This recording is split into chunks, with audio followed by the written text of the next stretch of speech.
Hello everyone, this is Tyler Krompiatek from Coley at Canisius College. In this video we will learn how to screen share in Zoom.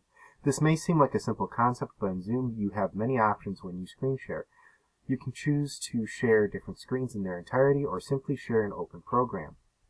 You may also want to share a video in class, in which case there are a few additional options that need to be checked when you do this. So let's get started. I'm already in a meeting. I'm just going to show the toolbar at the bottom and click on the green share button. When I do that, it defaults to basic, and you can share either screen 1 or screen 2 if you have more than 2 screens. I am using 2 screens right now. You can also share the whiteboard, which is a really interesting tool that you can use as like sort of a drawing app if you want to show students key concepts and stuff along those lines. You can also share your iPhone or iPad. Honestly, it's a lot easier just to connect to the Zoom meeting using the Zoom app on the mobile device that you're using and just type in the code for it, the meeting code. You can also share specific programs. So let's say I have, for example, this program open, which is Microsoft Edge, and I've got a Google Doc open. I can click on that and share that with my students. The reason why you might want to do that is possibly so that you have a little bit more privacy on your desktop. Let's say you've got confidential papers and stuff that you don't want to move around, or you've got personal items on your desktop that you don't want to move around and possibly lose.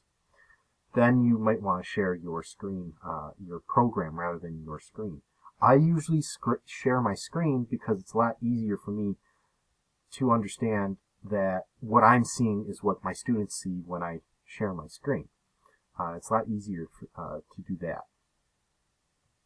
So, if I need to share some computer sound, let's say like a podcast or a radio recording or something like that, I can click on Share Computer Sound. This will also share, like, if you have Outlook open, for example, it'll also share the pop-up noise for Outlook if you have not already turned that off or set that to a different setting. You can also click on this checkbox to optimize screen sharing for video clips. What this does is, for example, if you're playing something from YouTube or Amazon Prime or Netflix or something like that to show your students over the Zoom meeting, they'll optimize for screen sharing. And then you just click on Share once you've got whatever you want selected. So let's say I've got screen 1 selected. I can click on Share. It'll outline for me the screen that I'm sharing. If I click on, you're not going to be able to see this, but if I click on the screen sharing for this, a little outline should appear around that as well.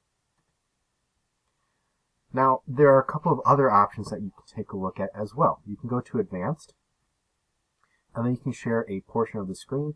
This will bring up a tool, so I'll just click on that and click on Share, and you can share this portion of the screen. So like, let's say I want to move this over here so you can see it a little easier.